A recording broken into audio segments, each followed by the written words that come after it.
Hello everyone, welcome back to Start English. मैं Santosh Kumar after a long time. आज मैं जो तैयारी कर एमटीएस की तैयारी कर रहे हैं, चाहे वो अप्रैल के लिए या फिर जो नेक्स्ट एग्जाम आने वाले हैं लगभग अगस्त सितंबर में होने वाले हैं, उनके लिए एक बहुत इंपॉर्टेंट वीडियो लेके आया हूं।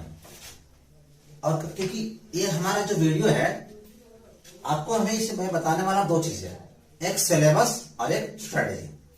हमें सिलेबस कहने का मतलब हमें पढ़ना क्या, सिलेबस यानी कि हमें पढ़ना क्या है, और स्ट्रेटेजी का मतलब ये है पढ़ना कैसे। दो बातें, पढ़ना क्या है और पढ़ना कैसे। अगर आप ये माने कि अगर आपको मतलब क्वेश्चन का टेंस से आने वाला है और आप पढ़ रहे हैं, प्रिपरेशन पढ़ रहे हैं, अगर आप मान लीजिए क्वेश्चन टेंस से है, प्रिपरेशन पढ़ा आपने 6 महीना पढ़ा, तो क्या वो कभी क्वेश्चन टेंस का हल हो सकता है? क्या बिल्कुल नहीं सर। हमें क्या पढ़ना है हमें पता होना चाहिए। और दूसरी बात ये कि हमें सब कैसे पढ़ना, कैसे मतलब पढ़ना तो कैसे पढ़ना। ऐसे आप ये मान लें कि मान ए और बी, यहां तक जो डिस्टेंस दूरी है मान लेते हैं कि 10 किलोमीटर है। अब दो रास्ते हैं, एक तो यहां से बिल्कुल सीधा रास्ता है और दूसरा ये रास्ता घूम के जा रहा है। अब दो स्टूडेंट्स हैं, उन्होंने ए रास्ता अपनाया है, एक स्टूडेंट ने ये रास्ता है, दूसरा ये। अब मानते हैं कि मेहनत से ज्यादा ही कर रहा है, ये वाला स्टूडेंट जो है ज्यादा मेहनत कर रहा है, लेकिन पहुंचेगा पहले कौन? जो गोल तक, लक्ष्य तक कौन पहुंचेगा? ये वाला, क्योंकि इसका जो रास्ता है वो बिल्कुल परफेक्ट रास्ता अपना करेगा। इसका मेहनत करते हुए भी ये पीछे रह जाएंगे। यानी किस वे में करना, ये बहुत इंपॉर्टेंट होता है। क्या पढ़ना, दो बातें, सिलेबस क्या और स्ट्रेटेजी में इसकी कैसे बनानी है, कि रणनीति हमारा क्या होना चाहिए, किस तरीके से करना है। और दूसरी बात ये क्योंकि अगर मान लेते हैं कि अब क्योंकि ज्यादातर स्टूडेंट, अगर आप ग्रामर के पीछे ज्यादा भाग रहे हैं, क्योंकि अब तक मैं जो देखा हूं कि अगर आप हिंदी मीडियम से हैं तो आप शुरू से भी पढ़ रहे होंगे। क्योंकि अगर तैयारी नहीं शुरू किए हैं, या आप ये मानिए कि चलिए थोड़ा बहुत तैयारी कर लेते हैं और हो जाएगा, तो अब तक जो स्टूडेंट मिले उनके मैं एक्सपीरियंस बता रहा हूं कि उनकी जो वोकैबुलरी होती है, वर्ड पावर होती है, सबसे कमजोर होती है। यानी कि सबसे आपका वीक, स्ट्रॉन्गेस्ट होना चाहिए, सबसे मजबूत होना चाहिए, वो आपका वीकेस्ट है, सबसे कमजोर है। यानी कि जो होना चाहिए वो नहीं है, जो ना होना चाहिए वो ज्यादा है। ठीक, ऐसे हम बात करते हैं तो एग्जाम की बात करते हैं, शुरुआत करते हैं सिलेबस से। सिलेबस क्या है, इसको हम तीन सेक्शन में बांट सकते हैं। पहला है वोकैब यानी वर्ड्स, किस तरीके से वर्ड्स आते हैं। दूसरा सेक्शन क्या है, ग्रामर का। और तीसरा क्या हमारा, कॉम्प्रिहेंशन का। ठीक है, मैं आपको सबको बताने वाला हूं। वोकैब यानी वर्ड्स क्या हो, इसमें आपको दो क्वेश्चन क्या आते हैं, सिनोनिम से, सेम मीनिंग, दोनों का मीनिंग सेम हो। उसी तरीके से एंटोनिम, अपोजिट मीनिंग, उल्टा मीनिंग, एक और दूसरा उल्टा हो। दो क्वेश्चन यहां से आते हैं, दो क्वेश्चन यहां से आते हैं। तीसरा क्या है, इडियम एंड फ्रेजेस। इडियम से फ्रेजेस से कहने का ऐसी हिंदी में आता है जैसे कि नाक में दम कर देना, दिमाग का दही कर देना, इस तरह के वर्ड। क्योंकि अब अगर आप हिंदी मीडियम से, कि मानिए आप हिंदी मीडियम से हैं, तो वर्ड्स का जो में आप वीक हैं, जो कमजोर अगर हैं, तो इसके लिए इस पर से आपको ये याद करना और मुश्किल होता है। और आप ये नहीं कर सकते, काम करते हैं इसको छोड़ दे रहे हैं, क्योंकि अब जो है आपका जो बर्डन है वो बोझ है, तो बढ़ गया है। अब इसके बाद आता है वन वर्ड सब्स्टिट्यूशन, यानी कहने का मतलब जिसको हिंदी बोलते हैं ना, अनेक शब्दों के लिए एक शब्द। क्योंकि ऐसे बहुत सारे वर्ड है जिनको हम एक वर्ड में उनको समझा नहीं सकते हैं, और उसके हमें एक्सप्लेन करना पड़ता है। दो क्वेश्चन यहां से आते हैं, जैसे में क्या, एक आपको बचता है करेक्टली स्पेल्ड वर्ड। इसमें क्या रहता है, आपको 4 ऑप्शन दिया रहता है, उसमें 3 गलत रहता है, जो स्पेलिंग उसका 4 का क्या रहता है, इनकरेक्ट रहता है, सही रहता है। उसमें पूछता है कि करेक्टली स्पेल्ड कौन है, जो किसका जो स्पेलिंग है वो सही से लिखा हुआ है। 4 ऑप्शन है, 4 में 3 गलती रहेगा और 1 सही रहेगा। ये आपके वोकैब के, लेकिन वोकैब इतना खत्म नहीं हुआ है, इतना ही खत्म नहीं हुआ, थोड़ा आगे बढ़ते हैं। ग्रामर से क्वेश्चन क्या आता है, एक होता है एरर, गलती चुनना, और दूसरा होता है इंप्रूवमेंट, सुधार करना। दोनों फर्क ये है, इसमें क्या रहेगा, पूछेगा कि एरर में से क्वेश्चन पूछता है आपसे कि कोई ग्रामेटिकल एरर है क्या, तो इसमें सिर्फ ये बताना होता है कि ऐसा मान लेता हूं, यहाँ से 4 पार्ट में सेंटेंस बटा हुआ है। ठीक है, यहां से ऐसे क्या हो ना कि ये ए हो गया, आपका बी हो गया, आपका सी हो गया, कुछ नहीं है तो डी हो गया, कि यहाँ पर नो एरर है, कोई गलती नहीं है। कभी कभी क्या होता है, आपको नो एरर ना होता है 4 ऑप्शन में, यानी कहीं ना कहीं गलती तो जरूर है। इसमें क्या होता है, इसमें बताना है कि ए में गलती है। ये मान लेते हैं कि यहाँ पे इज लगा हुआ और आपको लग रहा है कि यहाँ पे इज नहीं आर होना चाहिए या कुछ और होना चाहिए, तो बताना पड़ता है सिर्फ ऑप्शन ए काफी है कि ए में गलती है। लेकिन जब बात इंप्रूवमेंट की, तो आपको 4 ऑप्शन दिया रहता है कि आप चारों में से क्या रहेगा, आपको एक में आर तो उसको सही दिया रहेगा कि यहाँ पे आर लगा हुआ है। अगर मानते ए ऑप्शन में आर लगा हुआ है तब ए टिक करना पड़ता है। तो इससे एरर को सॉल्व करने से थोड़ा सा टफ होता है। क्या होता है, इंप्रूवमेंट होगी। इसमें से बताना कि यहाँ पे गलती है, लेकिन सही क्या होगा ये हमें इंप्रूवमेंट दिखाना पड़ता है। तो 3 क्वेश्चन यहां से लगा, 3 क्वेश्चन यहां से आते हैं। अगला बारी किसका, फिलर्स का। फिलर्स कहने का मतलब कि इसमें आपको एक सेंटेंस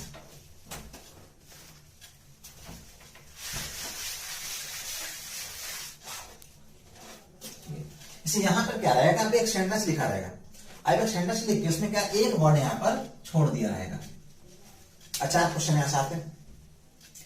एक सेंटेंस दिया रहेगा और इसमें से एक वर्ड मिसिंग रहेगा और उसके लिए आपके पास 4 ऑप्शन रहेगा, 4 वर्ड दिया रहेगा।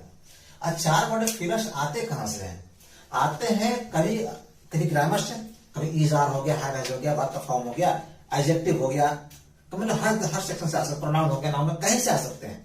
और कुछ वर्ड्स क्या होते हैं जो काफी क्लोज होते हैं। क्लोज कहने का मतलब मीनिंग काफी क्लोज, जैसे कि ऑनेस्ट, सिंसियर, ईमानदार, सच्चा, लगता है कि दोनों का दोनों सिनोनिम है।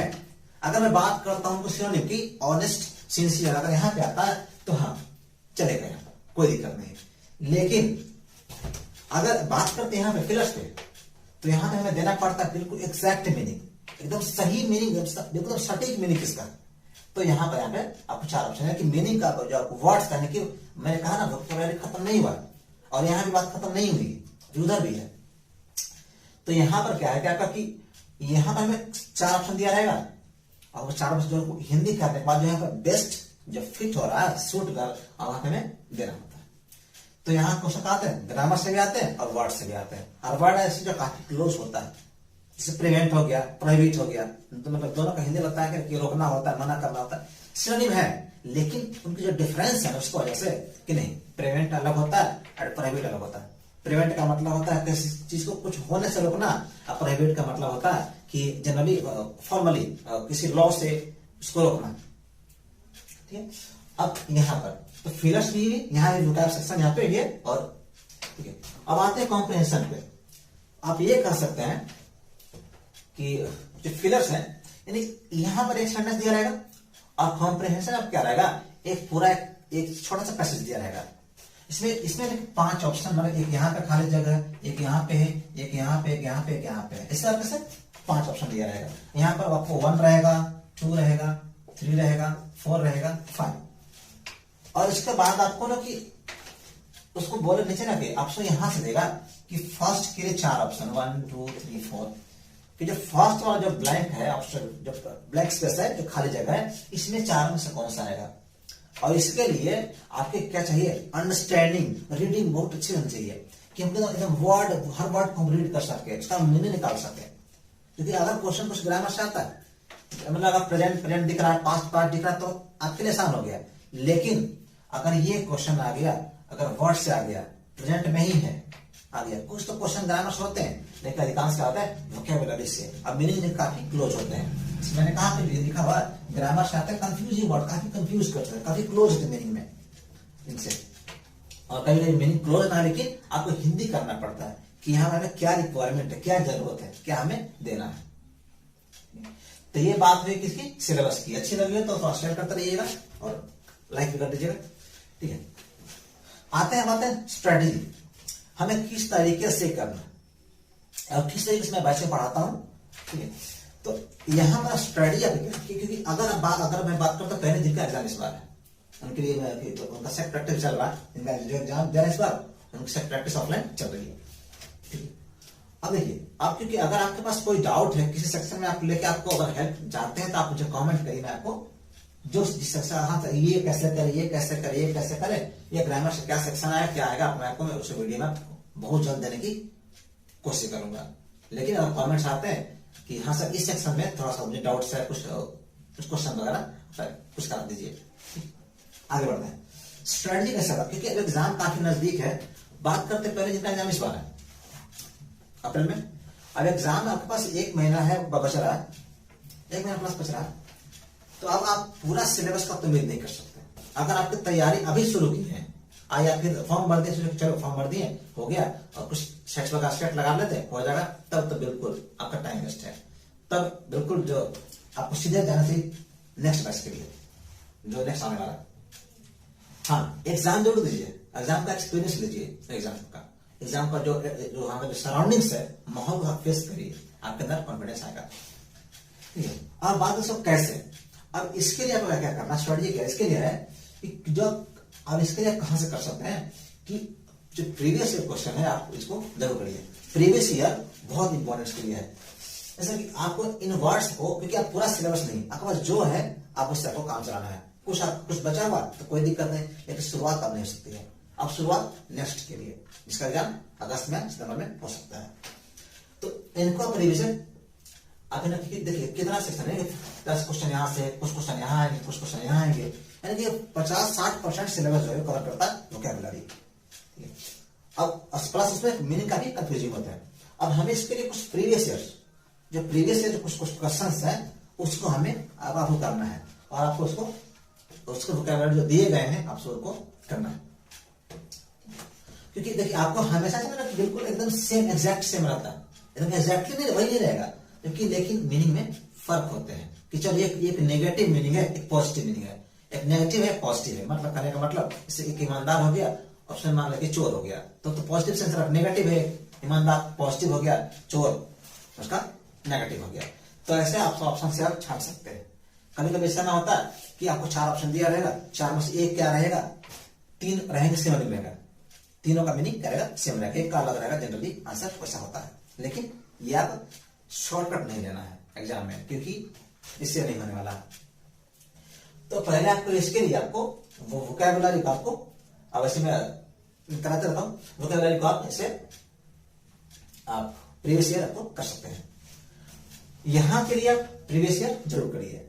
अब आपको जरूरत है कि कुछ सेट्स लगाने का, अगर तैयारी हो चुकी है सेट्स लगाते रहिए, प्रैक्टिस कर ही रहे, उनकी हर चीज को आपको समझने की, आपको जहां कुछ शक लगे, कुछ आपको डाउट्स रहे, कुछ पूछना आता है कमेंट कर सकते हैं, मैं वीडियो जरूर देने की कोशिश जब करूंगा। और इसके लिए आपको इसको ठीक करना है ताकि रीडिंग स्किल जो रीडिंग का जो आपको अंडरस्टैंडिंग स्किल दोनों का, रीडिंग भी अंडरस्टैंडिंग भी अच्छी होनी चाहिए। इसके लिए आप अगर आप कर सकते हैं तो इसके लिए जो आपको जो होता है द इंडियन एक्सप्रेस पेपर सबसे अच्छा होता है, क्योंकि अब इसके लिए ना गलती से है ना बिल्कुल द हिंदू मत तक बैठिएगा। द हिंदू जो है वो डिजाइन किया हुआ है, बिल्कुल स्पेशल डिजाइन है वो यूपीएससी के लिए। वो देखिएगा तो पूरा का पूरा क्या होता है, वो जीके बेस्ड होता है, और उनकी जो ग्रामर जो होते हैं बहुत एडवांस्ड होती है। अगर आपकी ग्रामर जो कमजोर है तो बहुत मुश्किल होगा, कहाँ सब्जेक्ट है कहाँ वाले कुछ मिलेगा नहीं कुछ। तो अगर आप हिंदू को करने की कोशिश कर रहे हैं तो आप एक्स्ट्रा बिना मतलब का आपका जो मेहनत है वेस्ट हो रहा है। आप उसके लिए इंडियन एक्सप्रेस बेस्ट होता है। ठीक है, अब ये हुआ आपका कि हमें कैसे करना, क्या करना है। और मैं बात कर रहा हूं कि इसके अलावा अगर आप कोई मन में डाउट है, कोई भी सवाल है किसी को लेकर सकते हैं, किसको अगर किसी पर्टिकुलर सर कुछ हैंडल्स कराइए, इस पे कराइए, तो मैं जरूर कराऊंगा। और ठीक है, तो आपका सिलेबस पढ़ना क्या, दूसरा क्या स्ट्रेटेजी क्या हमें अपनानी कैसे है और हमें किस तरीके से करना है। और क्योंकि अगर इस बार के लिए अगर तैयारी नहीं है तो नेक्स्ट की तैयारी करिए और अच्छे से करिए, जम करिए, तभी हो सकता है। एक महीना का काम नहीं है। ठीक है, अब हमारा क्योंकि अब ऑफलाइन बैच एक शुरू हो चुका है नेक्स्ट बैच के लिए, और इसके लिए सेट चल रही है, और नेक्स्ट का एक और ऑफलाइन बैच 10 मार्च को शुरू होने वाला है। So thank you very much. अगर आपको ये वीडियो हेल्पफुल लगा हो, इन्फॉर्मेटिव लगा हो, तो आप इसको शेयर करिए दोस्तों में। और मैं आपको अगर कोई डाउट है तो कोई सवाल आप कर सकते हैं। Thank you very much.